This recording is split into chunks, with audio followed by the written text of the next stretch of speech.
everybody, and welcome to this very special bonus episode of Jeff Does Vegas. Thank you so much for taking time to jump on and take a listen to it wherever you happen to be listening to podcasts, or maybe you're watching the podcast, which is something kind of new and exciting that we've started doing here with Jeff Does Vegas, the official Jeff Does Vegas YouTube channel. Just wanted to take an opportunity to come on and spend a little bit of time with you guys, update you on what's been going on in the world of Jeff Does Vegas. We'll recap some of the recent episodes of the podcast in case you've missed out. And if you haven't been listening as of late, trust me, you've missed some very, very cool stuff. Want to share with you information about my current Las Vegas trip. Yes, if you are watching this or listening to it on the day that it comes out, I am, in fact, hopefully, in fabulous Las Vegas, Nevada, soaking up the sunshine in Sin City, enjoying some time down there. Also wanted to bring you up to speed on some of the things that have been going on the podcast, or I should say that are coming up on the podcast, as we get set to head into what's shaping up to be a very busy summer season, working on booking some very cool guests and putting together some excellent content. So I just wanted to take a chance to bring you up to speed on all of that, bring you behind the curtain, if you will. All right, without any further ado, let's get at this, shall we?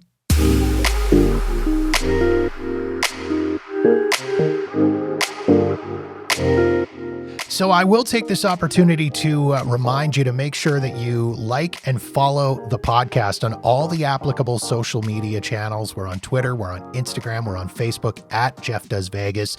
You want to make sure that you like and subscribe the podcast as well, whether that's on Apple Podcasts or Spotify or anywhere else that you listen to podcasts. Also, make sure you hit the subscribe button on the YouTube channel as well, the official Jeff Does Vegas YouTube channel, so that you get notified the minute new episodes become available. You don't want to miss out. We've been releasing some very, very cool stuff over the last little while.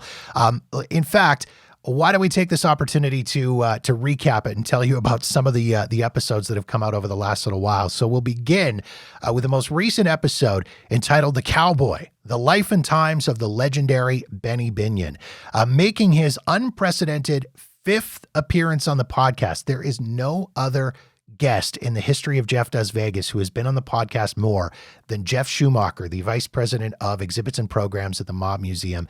I am so happy about this relationship that I've cultivated with the crew at the Mob Museum, because it's given me an opportunity to get some very, very cool insight into Las Vegas history. And I know that you guys dig Vegas history. Anytime I release an episode that's about Vegas history, it always tends to be one of the top episodes in the run. And this episode, no exception. Jeff and I went in depth on the one of the lesser known Vegas mob stories. I think when you mention the mob and you mention Las Vegas, most people instantly think of Bugsy Siegel. That makes sense. Of course, Bugsy Siegel, instrumental in the construction and the opening of the Flamingo. Didn't end all that well for Bugsy. Done a couple of episodes on that. You can go listen in the archives for those. Other mob names that come to mind, maybe Meyer Lansky or Frank Lefty Rosenthal, who, of course, his story was quite well publicized because of the movie Casino. There's a few other names, Lucky Luciano, Tony the Ant Spilantro, names like that. Those names tend to come to mind instantly. But Benny Binion is not really one of those guys. And so Jeff and I went in depth onto why that is. That's one of the questions that we did kind of ask and try to answer. We talked a lot about his early days in organized crime and gambling, what his childhood was like, growing up on the horse trading circuit with his dad, which very, very interesting stories there. We talked about what prompted him to make the move to Las Vegas, what was behind that. Benny Binion, of course, instrumental in the creation of the World Series of Poker. That was a big thing for Benny Binion. And I didn't know that he was one of the driving forces behind bringing National Finals Rodeo to Las Vegas. Benny was a cowboy. He was from Texas. He loved horses. He loved rodeo. So he was one of the guys that was quite, again, instrumental in bringing National Finals Rodeo to Las Vegas. So we went pretty in depth with that. We talked about a few other things to do with Benny as well, including his, of course, Binion's. Binion's Horseshoe is how it started out. Of course, the Horseshoe name is now transferred over to what used to be Bally's on the Strip, but Binion's still exists down in Las Vegas. Benny Binion, he was pretty cool in some of the things that he brought in and innovations that he brought in to his casino, things that had never been seen in Las Vegas before. So again, we went pretty in depth in a lot of that. We talked about the drama following his death and what happened with Binion's Horseshoe and how the family dealt with things and some weirdness within the Binion family itself. So again, that is the most recent episode of the podcast, the Cowboy, The Life and Times of Benny Binion. Highly recommend you jump into the archives and take a listen to that. Sometimes we get a little bit gritty on this podcast, and I don't tend to cover topics that are controversial or again, darker topics on the podcast, but I decided to go for something that was a little bit, again, things that maybe people don't like to talk about very much, with an episode titled Not for Sale, Human Trafficking in Las Vegas. I was joined on the podcast by Amy Marie Merrill, who's the executive director of a group called the Cupcake Girls. And they are not a bakery. They are a nonprofit organization in Las Vegas that actually works with victims of human trafficking and sex trafficking, as well as those who work in what they call the consensual sex industry. So people who are working as escorts or working as dancers, who are there not because they're being trafficked, but because they are there because they want to be. This is how they earn a living, and they want to be in that industry. So they work with those people in different groups and different segments of the population. And it was really, really fascinating to have this conversation with Amy and learn about human trafficking in Las Vegas. It's something that's happening, whether you know it or not. Chances are, if you've ever been in what used to be McCarran Airport, is now Harry Reid International Airport. If you've ever been in the airport there and you've gone into one of the bathrooms, on the backs of the stall doors, they have signs posted that say, are you being trafficked? Are you a victim of human trafficking? Do you suspect human trafficking? Here's a number to call. Las Vegas is the 4th highest ranked city in the United States for human trafficking. Behind, I think it was, I want to say Orlando, Atlanta, and I think Washington, D.C. were the top 3, and Las Vegas was number 4. So Amy and I really drilled down on some of the shocking statistics surrounding human trafficking. You might be blown away by who's being trafficked and by whom. I was shocked. I was beyond shocked. So there was some really great stuff there in that conversation. We talked about human trafficking in the city of Las Vegas and surrounding areas and what's being done to try to stop it. Amy and I discussed some of the legal changes that she wants to see happen in order to protect victims. We covered a ton of ground. There is some triggering conversation in that episode. So just be aware of that as you take a listen to it. It's not the normal stuff that I would cover here on the podcast. It's not fun and frivolity. It's very deep. It's very dark stuff. So again, if you want to check it out, do so. I very much recommend you take a listen. It's a conversation that I think needed to happen, because again, this is stuff that is happening in Las Vegas, and I want to make sure that people are aware of it. But again, just be warned. There is some triggering conversation in there that may upset some people. So again, I won't be offended if you don't listen to that episode of the podcast, but I think it's very, very important that you do. Something that I covered, a guest that I had on the podcast, this was a fun conversation.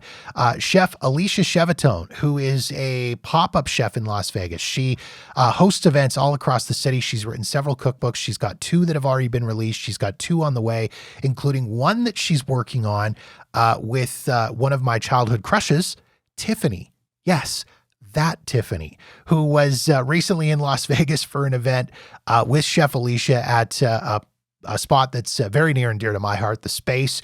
They held a pop-up event there, an event with Tiffany, food and beverages and recipes and all that kind of stuff. So she's actually working on a cookbook with Tiffany, which is very, very cool.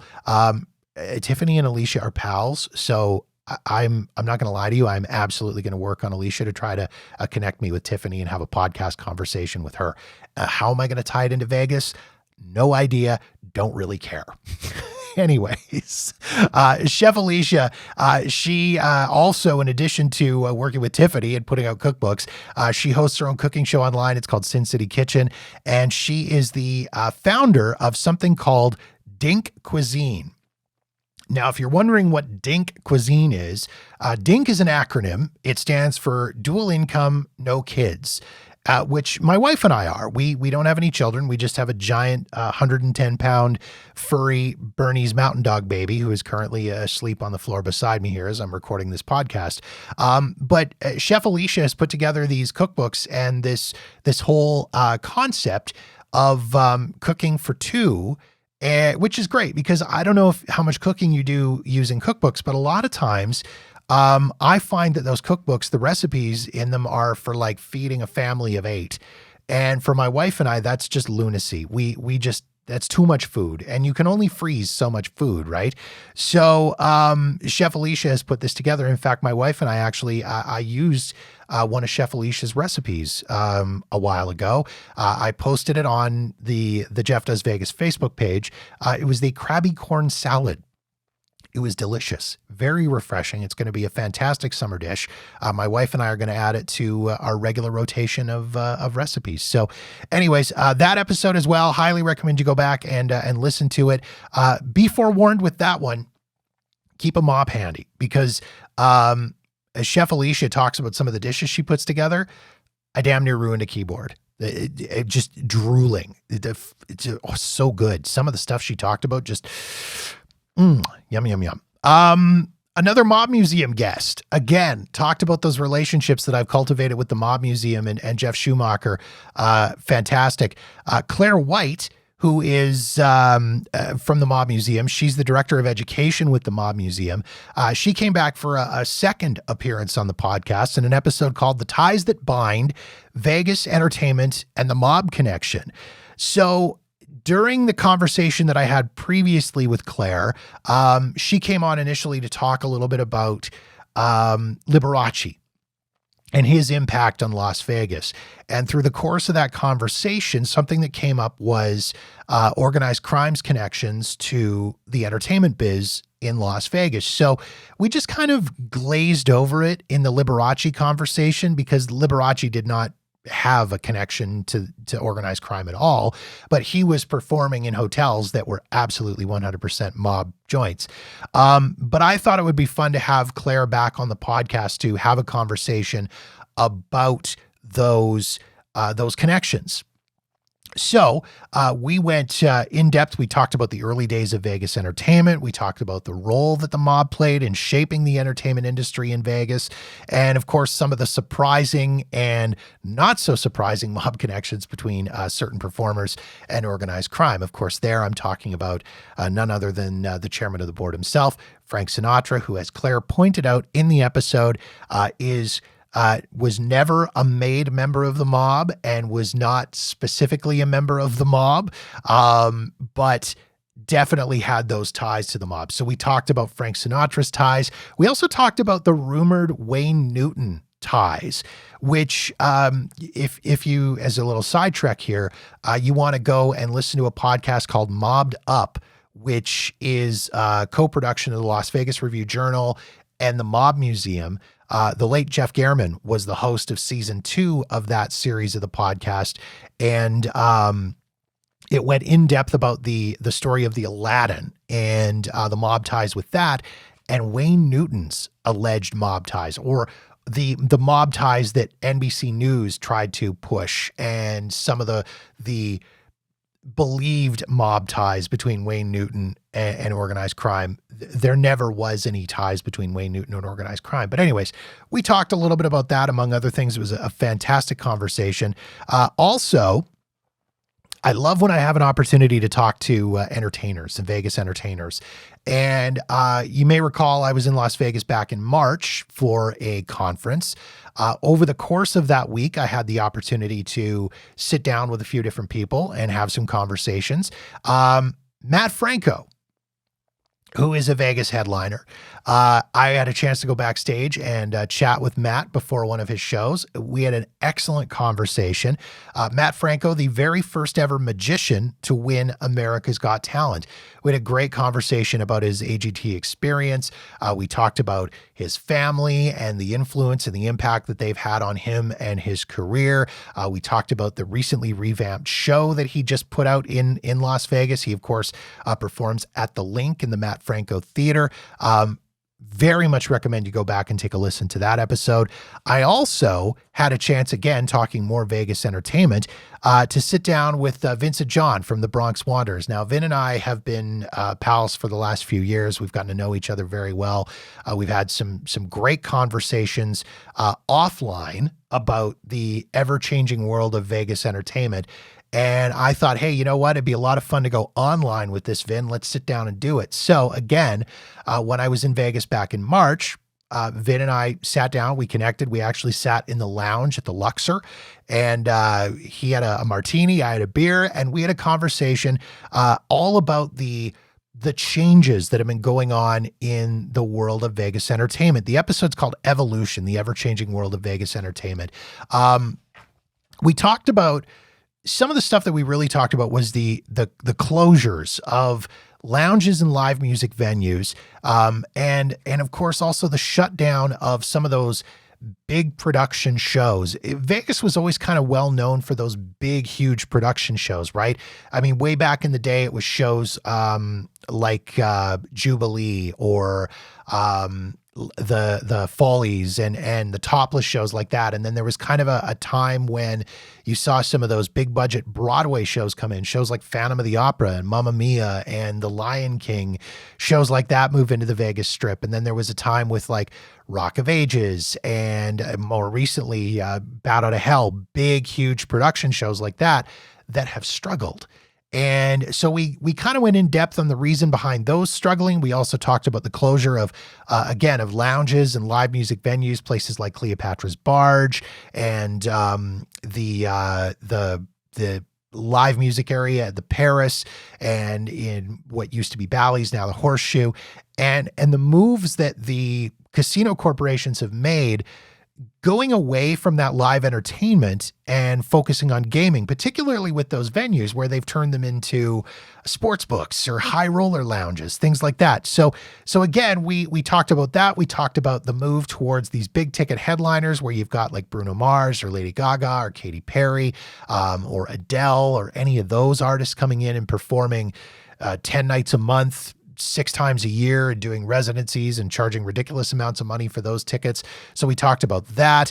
We also went a little bit into the world of sports and the effect that sports has had on live entertainment. It was a great conversation. And I know, in talking to Vin after we had this conversation and after I put out the episode, I think he took a little bit of shit from some of the other entertainers in Vegas who maybe didn't like what Vin said. So if you want to kind of get, again, taken behind the curtain, which Vin does a really good job of, by the way, anytime I've had a conversation with him in the past, he's done a really good job of sort of bringing me and you guys, the listeners, behind the scenes on, what it takes to put together a Vegas show and how much money it costs to put together a show and things that people don't necessarily think of. So again, I would very much recommend you go and take a listen to that. I also had a great conversation with Petra Massey, who she is a part of the cast of Atomic Saloon, which I've said before, I'll say it again, and I'll say it again and again, easily is one of the top, if not the top show in Las Vegas right now. If you have not gone to see Atomic Saloon, be forewarned, it's not for the easily offended. It's a very, very funny show. Some very great stuff in there, some amazing acrobatics, some great music, some great performers. Again, you got to see it for yourself to really understand what I'm trying to tell you. But Petra is one of the leads in this show. She plays the part of Boozy Skunkton, who is the owner and proprietor of the Atomic Saloon. Now, Petra's got a very, very rich career in the world of performing. She has been all over the world performing. She's performed at fringe festivals everywhere. When I said I was from Calgary, Alberta, she actually knew where it was, which is always kind of neat when you run into somebody in Vegas who does. But the reason she knew is she's been here for various performing festivals, and she's actually been to Edmonton, north of here, for Edmonton's Fringe Festival. They have a huge fringe festival in Edmonton. We talked about her time with a group called Spy Monkey, which is a performance troupe that she actually founded. Very, very rich history with Spy Monkey, which was really cool to talk to her about. She really kind of lit up when I brought up Spy Monkey, which was kind of fun to see her get really excited to talk about that. So again, that episode called Petra Massey Inside the Atomic Saloon, easy for me to say, Petra Massey Inside the Atomic Saloon. You can go and check that one out and take a listen to it. It was a lot of fun to have that conversation. And then last but not least, I've got to mention the March trip report. I have mentioned that of course, as I said, I was in Las Vegas in March. I spent a week in Las Vegas, which is the longest amount of time I've ever spent there. Too long. I'm not going to lie to you. It was a long trip. I have to share this story. So I was there. My wife and I flew in on a Saturday. I was there just with my wife for the first few days. She flew home on Tuesday. My conference started on Tuesday. It ran until Friday. Then I flew home the following Saturday. So the Friday night, I was supposed to go out with some friends. Kenny Davidson, who I've mentioned on the podcast a few times, amazing performer, amazing pianist. He was hosting the 10th anniversary of his Bowtie Cabaret that he does at the Tuscany every Friday. And so he invited me to that. And of course, I wanted to go because very seldom am I in Vegas on a Friday. I'm usually a Sunday to Tuesday or a Monday to Wednesday guy. And so very seldom am I actually in Vegas and able to go. So I wanted to go. By the time I think I did my last interview for the podcast that I had with Matt Franco on Friday evening before his show. And by the time I was leaving the link to go back to the Luxor to drop off my gear and grab a bite to eat and then get set to head out to go see Kenny at Tuscany, I was so tired and I was just worn down from the week. And all I could really think of was, I know it's Friday night and it's Las Vegas, but I just want to hide in my hotel room with a pizza and watch Netflix. That's how sad it was after a week in Vegas. A week in Vegas is a very, very long time. But regardless of that, I had an absolutely amazing trip. And of course, I shared that in the March trip report episode. I covered my stay at the Luxor, which was eventful for a few different reasons. There were a few things that happened while I was there. Gave reviews of some of my meals. Of course, my wife and I ate at Re-Raw and Husong's Cantina because we always do. We also ventured off the strip to a little place called Lou's Cafe, which was an excellent little locals diner, which was just, it was so good to go. And then of course, talked about our incredible experience at the Mayfair Supper Club at the Bellagio, which, not only was it the greatest dining experience that I've ever had in my entire life, it's also the most expensive. I don't even know where to begin on that. I think our meal, I mean, it's dinner and a show, right? So it's not just the meal, but I'm pretty sure we were somewhere in the neighborhood of like $350, which again, I said this in the trip report, it sounds like a lot of money and it is, and I get that. But at the same time, if you were to buy a pair of tickets, say you wanted to go to a Cirque du Soleil show, if you were to buy a pair of tickets to Cirque du Soleil's Love at the Mirage, and then you take yourself out for a nice dinner somewhere, you're probably looking at $350 easy.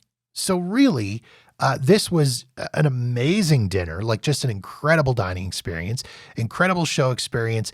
And then we got some very cool little extras from our good friend Lisa Marie Smith. If you want to know more about all of that, you can go and listen to the March Trip Report. I also shared in that episode some tips and tricks for people who are attending conventions in Las Vegas, because as I said, I was in Las Vegas for a convention for that particular trip. And it was an experience, and I learned a lot. I've done conventions in Vegas before, but this is the first time that I really I had something to say about it afterwards. And again, I learned some stuff myself and made some mistakes, which I wanted to share with you guys in that episode in case you happen to be going to a convention in Vegas, because convention in Vegas sounds like a great idea, right? Like you're going to go to Las Vegas, you're going to have a vacation, you're going to combine it with some work. It was tough. I'm not going to lie to you. You kind of, that convention, it could have been not in Las Vegas. And it would have been a great convention. It still would have been a good time, and I would have had a lot of fun. Vegas was almost like a distraction, because you're in the convention, you are at a session, you're watching a guy up on the stage speaking and giving a presentation. And in the back of your mind, you're thinking, there's slot machines out there. There's a bar out there. There's entertainment out there. The Vegas Strip is out there. I'd rather be out there. So again, made a few mistakes. So I wanted to help you guys to learn from my mistakes and such. So again, that is all in the March Trip Report episode. Again, make sure you follow the podcast, you subscribe. You can find it, of course, at Apple Podcasts, Spotify, wherever you get your podcasts. We're on all the platforms. And of course, don't forget about the YouTube channel as well, youtube.com/JeffDoesVegas. Hit the subscribe button there, and you will get notified as soon as new episodes are available, so you will not miss out.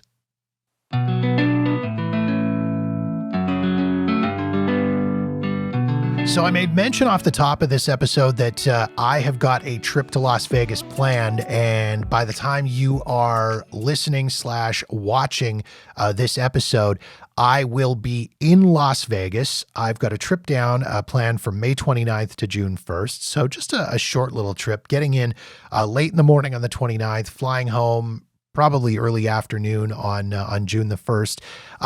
It's going to be an opportunity for me to get down and enjoy some hot weather. Haven't really had the scorching hot weather here at home in Calgary as of yet. And my last couple of trips to Vegas have been January. It was cold. When we were there in December, it was cold and it rained. When we were there in March, it was not shorts weather, but it certainly wasn't hot either. It wasn't cold, but it wasn't hot. So this is my opportunity to get away for a few days, head down and spend some time in the hot weather.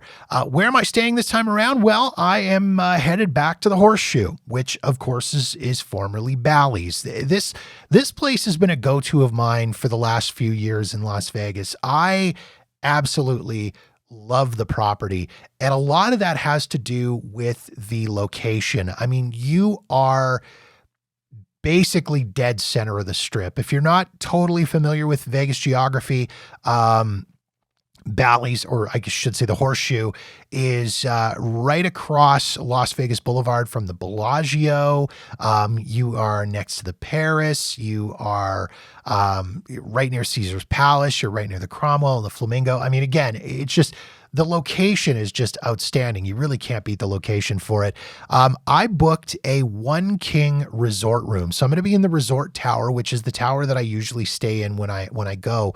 I was kind of thinking I should try to book something in the Jubilee Tower, because they just made the announcement that the Jubilee Tower is going to be changing over and becoming a new tower as part of the Paris. I think that's going to be called the Versailles Tower or something like that.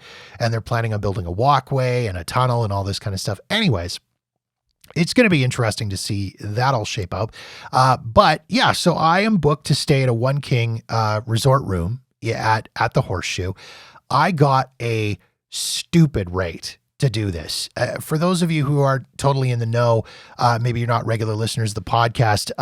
I am a Diamond member with Caesars. I bought my way into Diamond with a program called the Founders Card. So I'm not a a heavy duty gambler or anything like that. But as a result, I tend to get really, really good rates at Caesars properties. And this time, I mean, this was a rate and a price that I just, honest to God, I couldn't pass up. I got the notification, the email saying, hey, we've got these deals. I checked my dates. My dates were good. Went on the website, looked at the rates and went, I can't not book this. It's going to cost me more money to stay home than it will to go to Vegas. $10 a night to stay at the Horseshoe. $10 a night. It's like $30-ish total. And I don't want to come across like I'm bragging when I say this, but in all honesty, $10 a night. Come on. I couldn't pass that up. I took a screenshot of the rate and I sent it to my wife and I said, I'm booking this. And she went, oh, $30 a night. That's really good. And I went, no, honey, $30 total, $10 a night. And of course, as a diamond tier rewards member, I don't pay resort fees. So this is a legit $10 a night. The last time I had a rate like this at Bally's, my wife and I were there. It was our December trip, which I like to do a birthday trip every year in December. And so when we were checking in, the guy behind the counter, a little tickety on the keyboard, and he goes, oh, I see here you've got this rate, this like $12 a night was what we paid. And I said, yeah. He goes, well, when you're done at the week, come and see us before you leave. And depending on your play, we can probably comp you this. And I just thought to myself, I didn't say anything, but I thought to myself, dude, the amount of money that I would have to gamble in order for you to comp me this room, I'd probably have to gamble $1,000 to get the room comped. $12 a night, guys. So in this case, $10 a night, guys. So again, as I say, it's probably going to cost me less to go to Vegas than it would be to stay home. If I stayed home, I'm going to take myself out for food. I'm going to go on Amazon. I'm going to do some shopping. I'm not going to be able to do any of those things while I'm in Vegas. Okay, I lied. I'm totally going to go out to eat, obviously, and I'm probably going to do some shopping, but it's Vegas shopping. It doesn't really count. Anyways, I am looking forward to checking out the Horseshoe. This is going to be, I think, the first time I've stayed there since they officially became, quote unquote, the Horseshoe. The last time I stayed there, the signage was up. Was starting to go up. I think most of it was up already.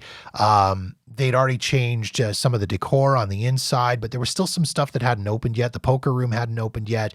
The Jack Binion Steakhouse wasn't open yet. There's a new Asian restaurant in there that hadn't opened as of yet. So looking forward to going in, checking out the property, seeing what it looks like there. I know there is still a lot of work going on the exterior at the Horseshoe. The new marquee, the new sign has gone up, but I don't think it's finished yet. I think they've just got the LED screen part up and going there. They're also doing a lot of work in the Grand Bazaar Shops area out front of what used to be Bally's, is now the Horseshoe. There's a lot of work going on out there. It's actually, from my understanding, it's a lot of a mess to try to get around. There's a new restaurant and bar opening up called Bottle Blonde. This is a big chain that's open all across in a few different places in the U.S. That's going to be opening up. They've got plans for that to be open by the fall, so I want to see how the construction is going on that.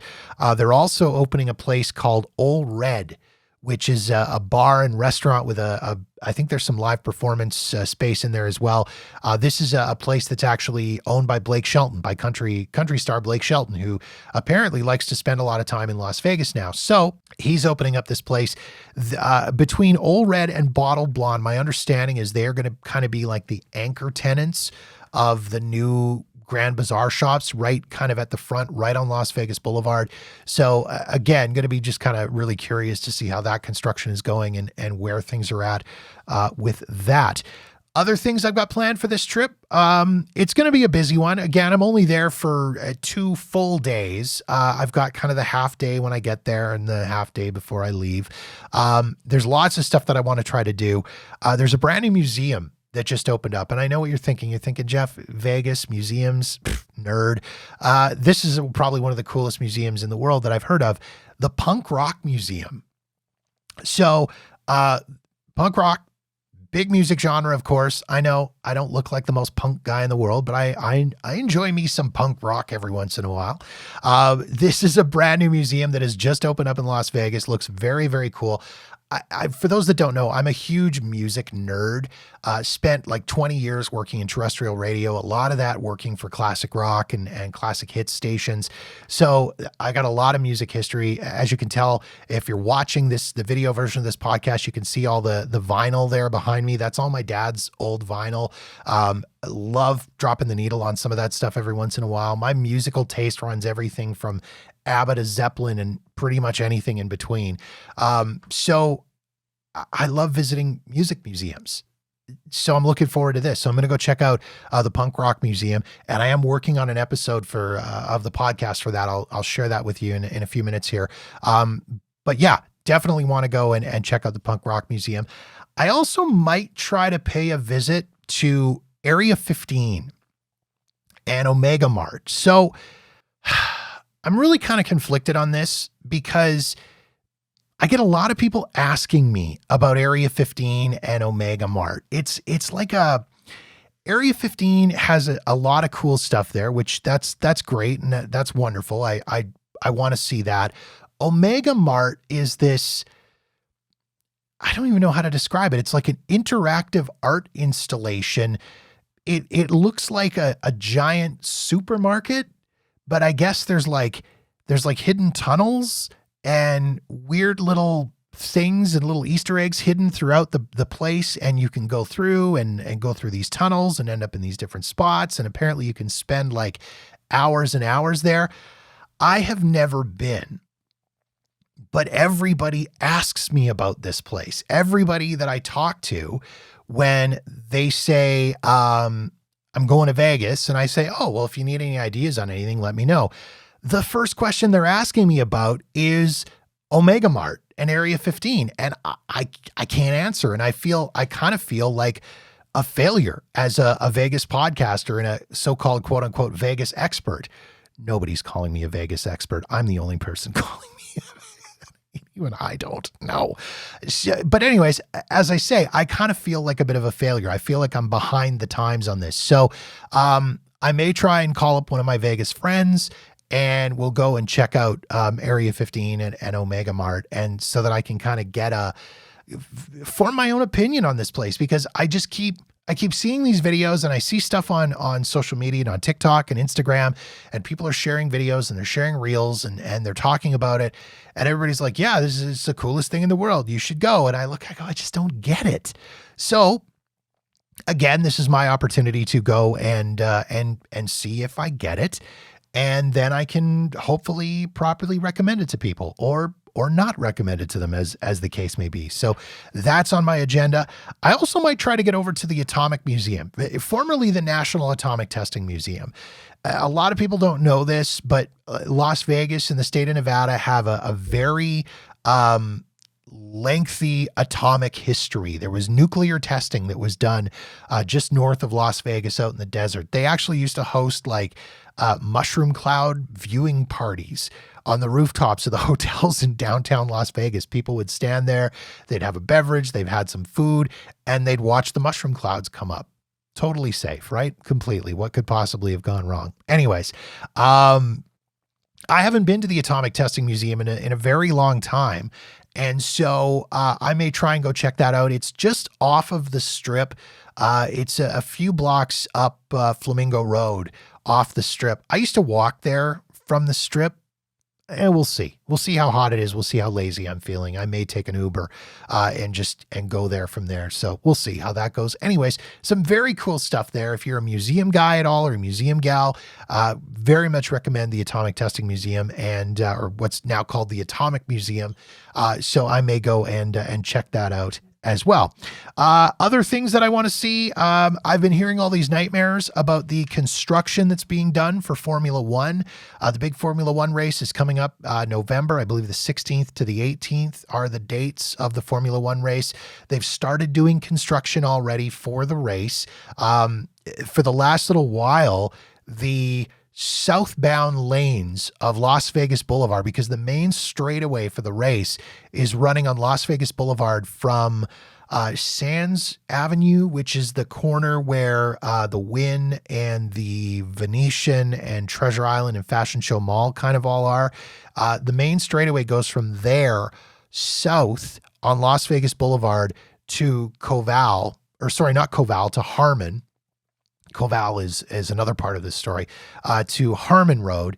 And that is where the Cosmopolitan and Planet Hollywood are, right in that spot right there.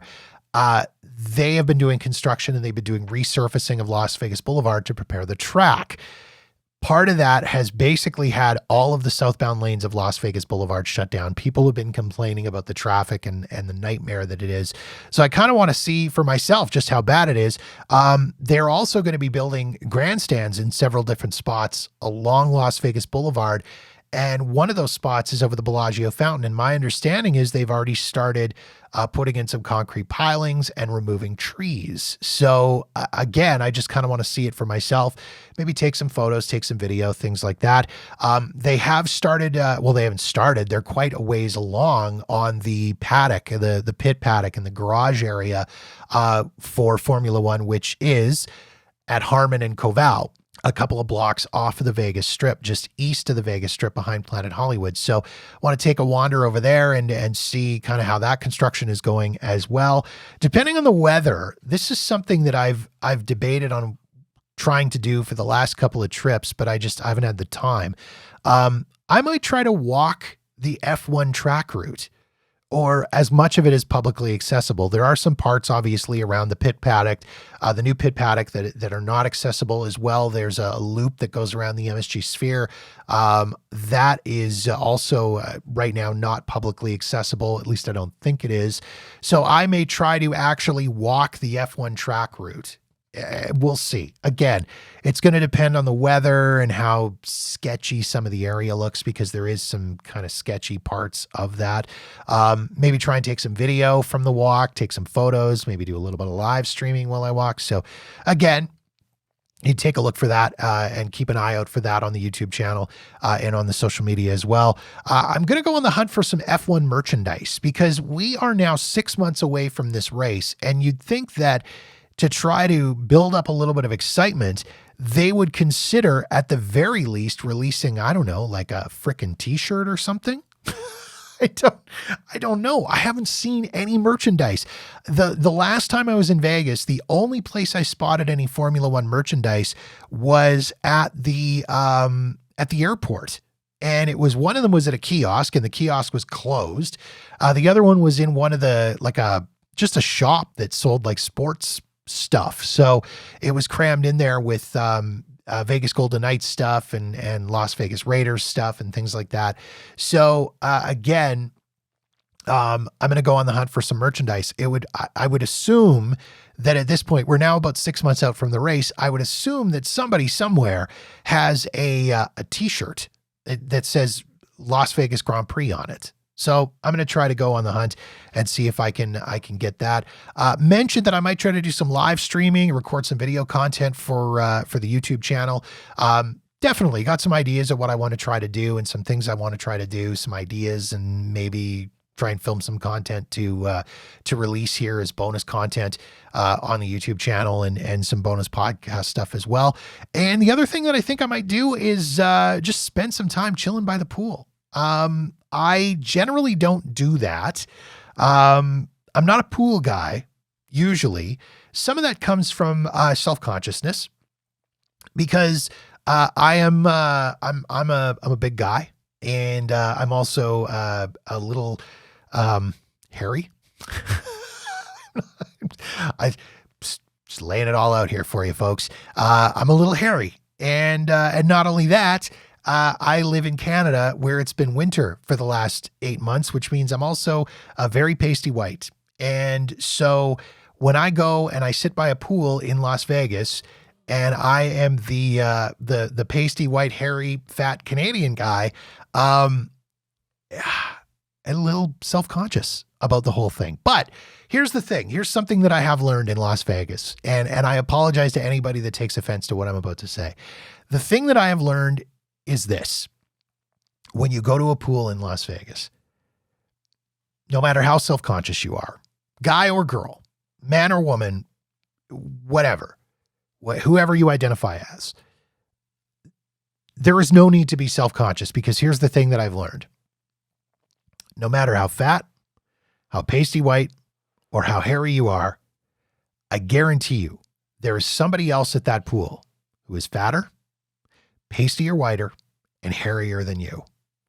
And they are going to be there with their shirt off and all of it in the full glory, with zero self-consciousness, all the confidence in the world. So again, you can be there and have fun at the pool. There's no reason that you can't. There's absolutely no reason that you can't. So again, I'm not a big pool guy, but I may go and spend a little bit of time at the pool, just a couple hours at least out in the sun to kind of recharge the batteries and just, try and get some of that sunshine, a little vitamin D, and feel good about me and about what I'm doing.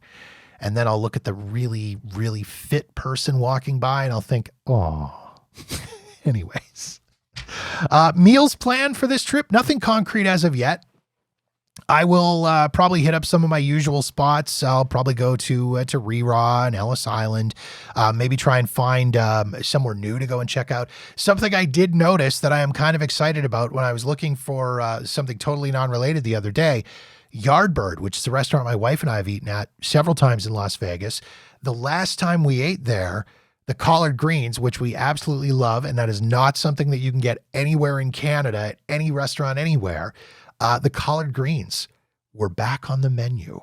So I may just have to go to Yardbird to get an order of collard greens and have a drink. Just that might be the only reason I go there. Anyways, it's going to be an excellent trip to Vegas, and I cannot wait to get back from that trip and share another world famous Jeff Does Vegas trip report with you.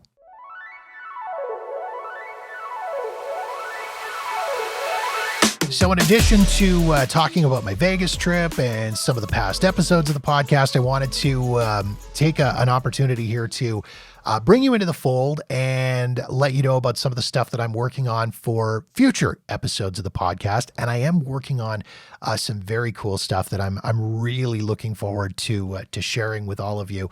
I'll start off with something that I mentioned that I was going to go take in on my on my next trip to Vegas, I should say, my upcoming trip here, the one that will be occurring whilst this episode is being released. The Punk Rock Museum. It's a brand new museum that just opened in Las Vegas, diving deep into the history of punk rock music. Vinnie Fiorillo, who is a founding member of the band Less Than Jake, who very, very cool punk band from the 90s and 2000s. He is the co-founder and chief marketing officer at the brand new Punk Rock Museum. And so I reached out to the museum to see about getting somebody on the podcast to have a conversation. And they said, yeah, you can talk with Vinnie Fiorillo. And I said, that is really freaking cool. So going to be having a conversation with him in an upcoming episode of the podcast, talk all about the history of the museum, why Las Vegas was the choice for this particular museum, particularly because Vegas is a city that I don't think people necessarily think about punk rock music. They think about the Rat Pack. They think about Elvis. They think about Liberace. They think about big headliners that are there right now. Lady Gaga, Adele, Cher, Celine Dion. But punk isn't something that really comes to mind. So it's going to be a lot of fun to kind of take that dive and learn all about the Punk Rock Museum. They're doing some really, really cool stuff at the museum as well. Some very unique experiences and some unique opportunities. So looking forward to having that conversation. Something else that I've been working on, trying to put together, is a conversation about the economics of sport. Now, this sounds as boring as pee on a plate, right? It's and that's a Canadian, I don't know if that's a Canadian expression. I've never heard anybody else say it. And the actual expression is piss on a plate, but I didn't want to say piss. I just did, I guess. But anyways, Sounds like a boring topic, right? The economics of sport. Oh, goody, Jeff. We're going to talk money in sports. But you know what? I think it's an important conversation to have because, of course, Las Vegas has boomed over the last few years with professional sports. Really big league sports came to Vegas 2017 with the Vegas Golden Knights in their first season, right? And so since then, we've had the Las Vegas Raiders, the NFL move into Vegas.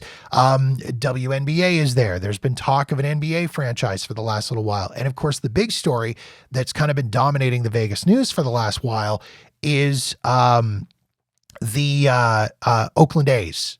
Major League Baseball making the move to Las Vegas, and that story coming out now, relocation for the Oakland A's to Vegas. But the big money part of that story is the Oakland A's want government money. They want taxpayer dollars to put towards building this stadium. They're talking about $1.5 billion to build a 30,000 seat baseball stadium that's actually going to be built.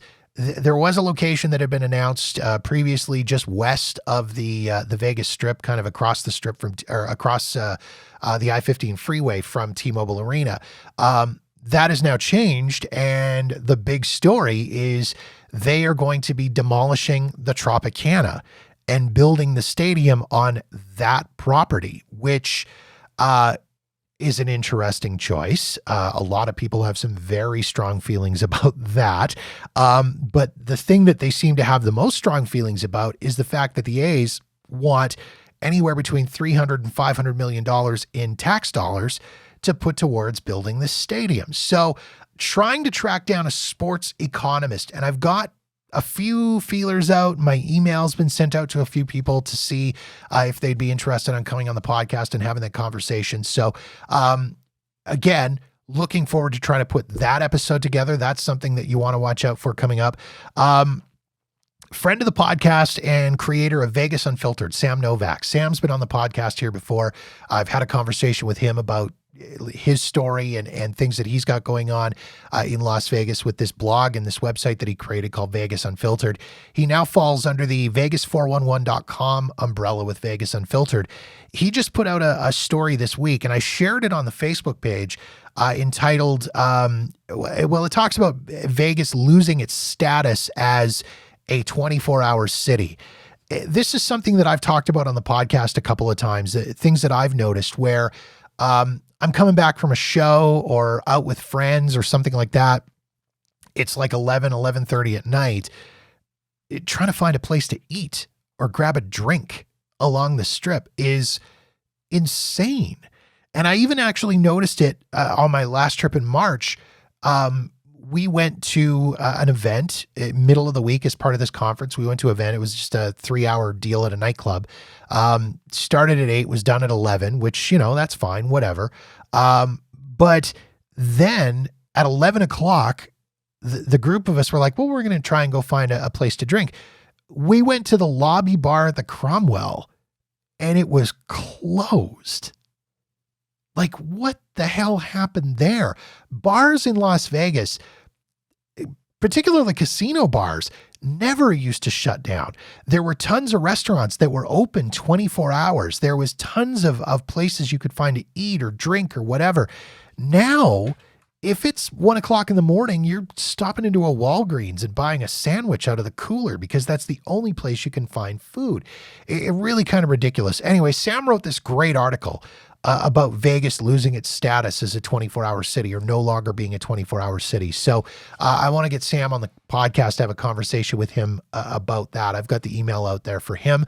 As well, there's been this spawn of what they're referring to as alternative tourism in Las Vegas. So, Vegas has always obviously been a big tourist city. It's a place where people would come to gamble and party and go to shows and things like that.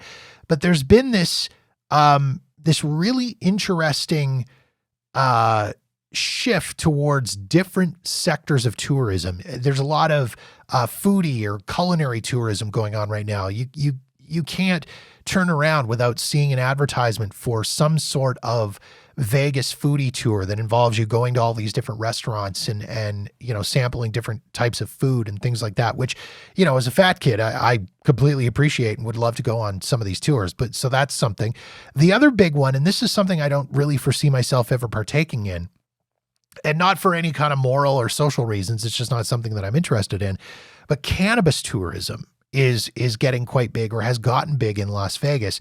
And I guess it's no different than the foodie tours, but I mean, of course, marijuana is legal in Las Vegas and the state of Nevada, and there's certain places that you still can't technically consume it. They tend to a little blind eye towards it. On the Strip, you can't walk down without smelling marijuana everywhere. But cannabis tourism has become a big thing in Las Vegas. As a matter of fact, the very first ever cannabis-friendly hotel in Las Vegas, called the Lexi Hotel, which is the former site of, it used to be the Artisan Hotel, which had a bit of a reputation as being a swingers joint. I'm not making that up. Anyways, they shut down and they have reopened, or will be reopening, is what's called the Lexi Hotel. As I say, the very first ever cannabis-friendly hotel in the city of Las Vegas. There's lots of tours and things like that have been going on as well. So that's kind of an interesting thing. So I may take a little bit of a dive. As I say, I'm not into it myself. I have truth time, kids, sharing circle. Let's open up the sharing circle. I've never smoked anything. I've consumed a lot of smoked meat and some smoked salmon, but I've never smoked a cigarette and never smoked pot. Not once, not ever in my life. And again, I don't have any kind of objection to it. And if people want to do it, that's totally fine with me. You guys go ahead, you do whatever you want, smoke your faces off. It's just not for me. It's just not my thing. So, but I know that there's an industry out there, and there's probably a story of some kind to tell. So I may try to reach out to the folks from the Lexi Hotel and see if I can get them on the podcast and have a conversation, because again, I know that there are those of you out there who do partake, and if you do, again, that's good for you. It's just not something for me. It's not something I'm interested in. So again, I may try and get them on the podcast and have a conversation with them. As we get into the summer season as well, I don't know about you, but there's something that I love doing in the summer, and that is hanging out on the deck, soaking up the sunshine, enjoying a nice cold beverage, and cracking open a good book. The art of reading is lost today, I think. Maybe I'm crazy, I don't know, but I feel like people don't do a lot of reading anymore. And so if you are like me and you're into Las Vegas, there's some really great Vegas books out there. Several of the authors of those books have been on this podcast. So I thought it might be kind of fun to put something together that I'm calling Vegas Book Club. Essentially, I'm going to reshare some of these conversations that I've had with authors who have been on the podcast. So, for example, David Schwartz, who is a UNLV professor. He's a Vegas historian.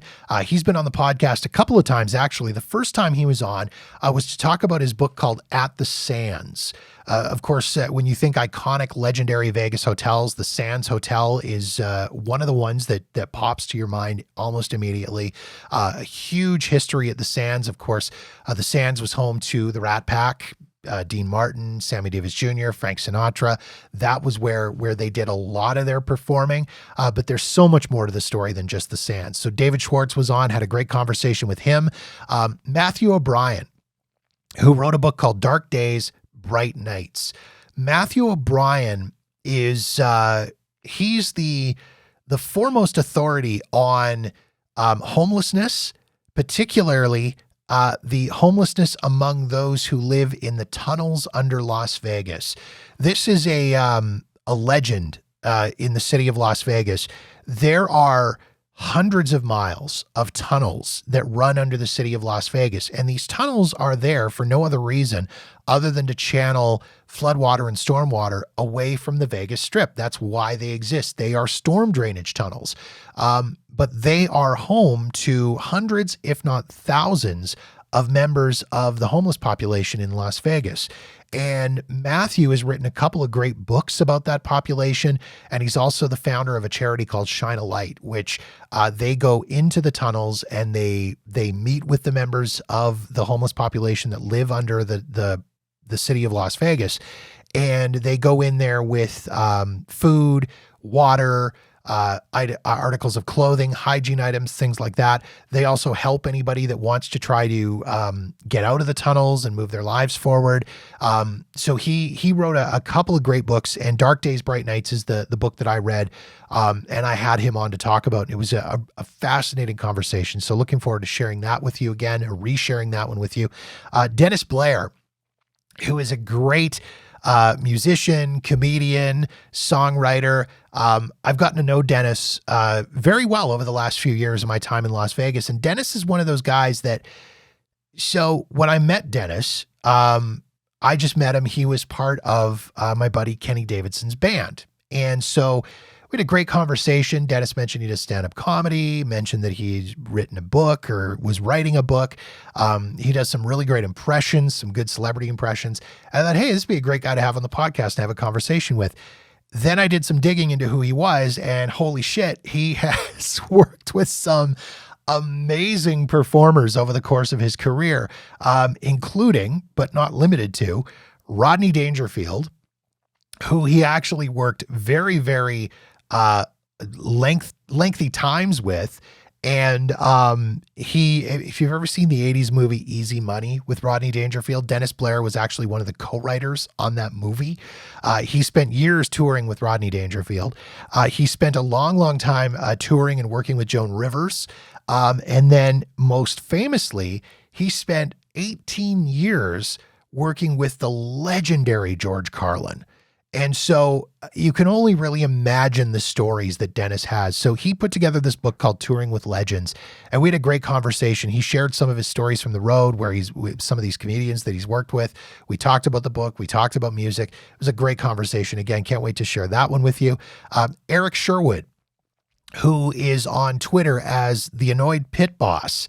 He started off, I think, as the Annoyed Dealer, and then he got promoted, so he was the Annoyed Pit Boss.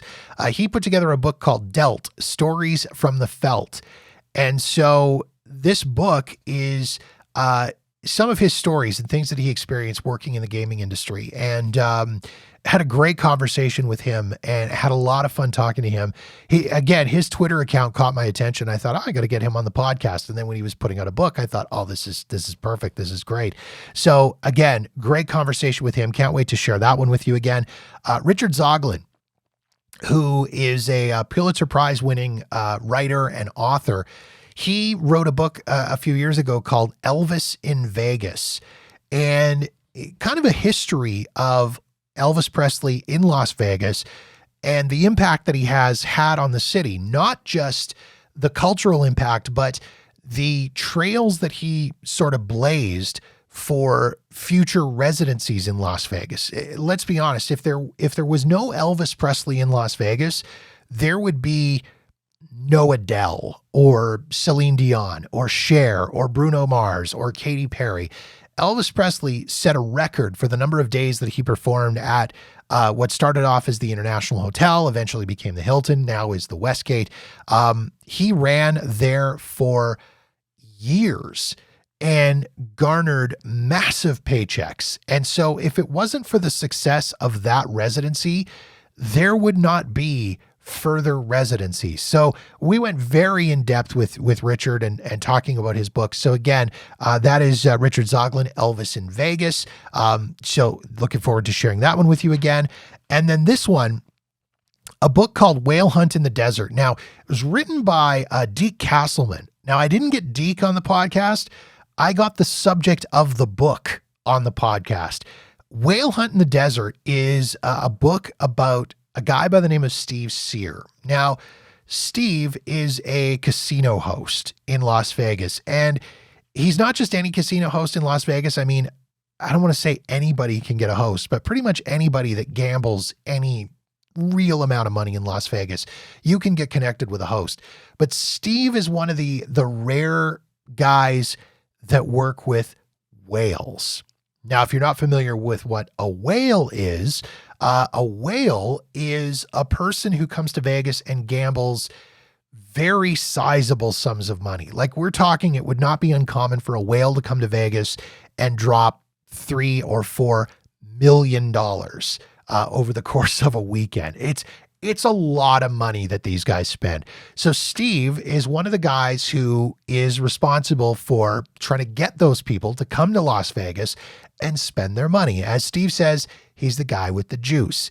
These guys want villas at hotels. If they want to stay in the Elvis suite at the Westgate, he's the guy that could make that happen. If they want ringside tickets to a boxing match or UFC, Steve's the guy that'll make that happen. If they want a limo, if they want a private jet, if they need a line of credit, if they want to go to the best restaurants, they want to go to the biggest parties, they want to go VIP at clubs, Steve is the guy that makes that happen. So we had a great conversation with Steve. This was in the very early days of the podcast, and I was really happy to make that one happen. I think that we had that conversation back in 2019, like in the first full year of the podcast. So again, looking forward to resharing that conversation with you as well.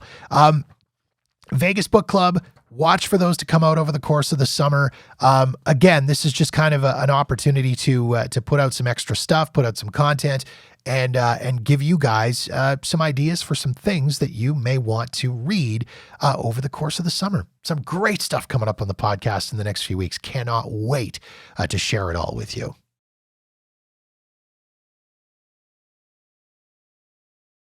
So before I get out of here, there are just a few things that I want to remind you about. First off, Jeff Does Vegas Insiders. If you have not signed up to become a Jeff Does Vegas Insider as of yet, would highly recommend that you do so. Yes, it costs you some money. $5 a month. That's all it's going to cost you. $5 a month US. What do you get for that $5? Well, you get some very cool perks, including early access to brand new episodes. New episodes of the podcast usually come out on Mondays. You are going to get them bright and early on Saturdays. That's when you're going to get that podcast. So you'll be able to listen to it. You're also going to be able to listen to it 100% commercial free. We have been running commercials on the podcast. You may have noticed that. You may have heard them running at the start or partway through or at the end of the podcast. If you sign up to be a Jeff Does Vegas Insider, no commercials for you, 100% commercial free. And again, you're going to get those episodes early. Looking at putting together some bonus content for insiders only. I've been testing out some fun stuff, including some movie watch-alongs.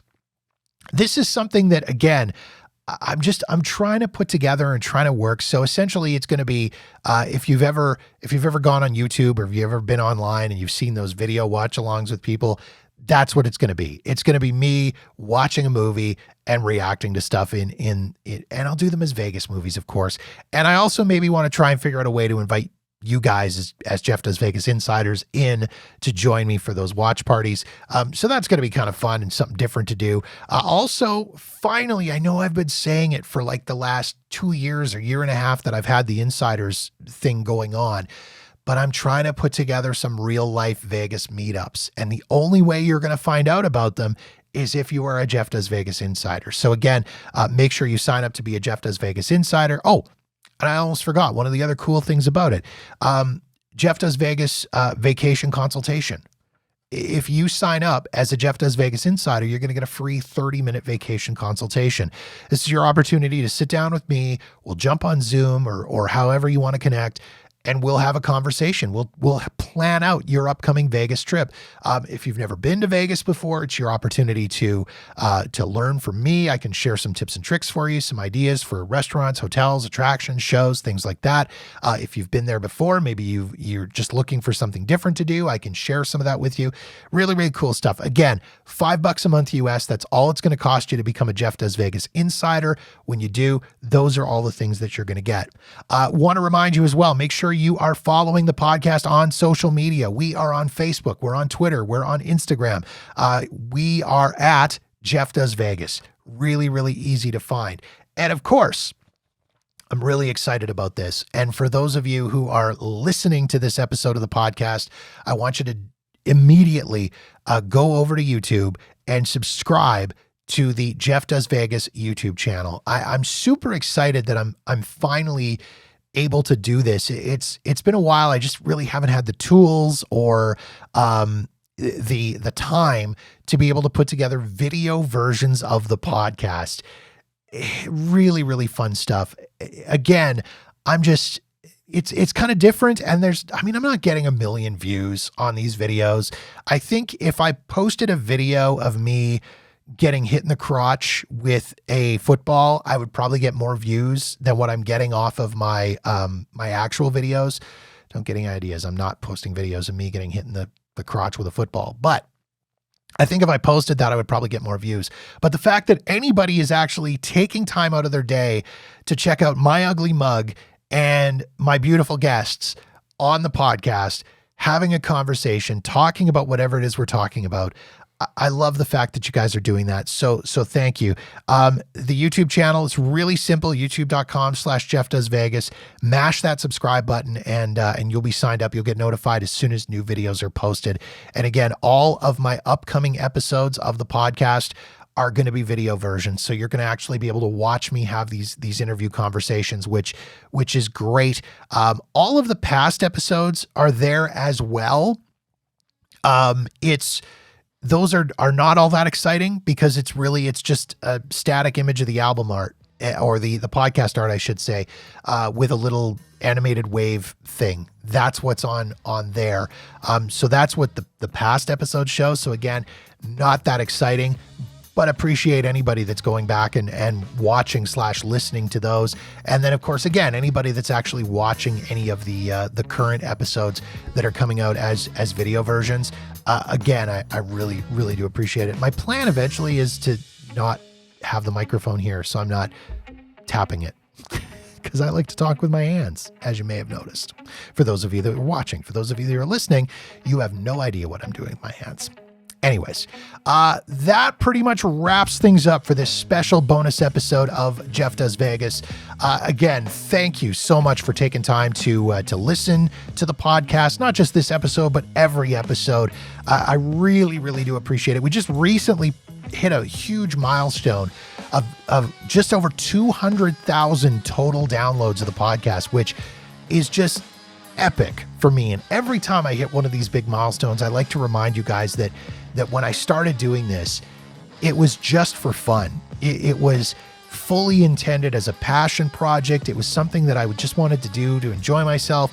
And if like 2 people listened that weren't my mom or my dad, I was going to be really, really thrilled by that.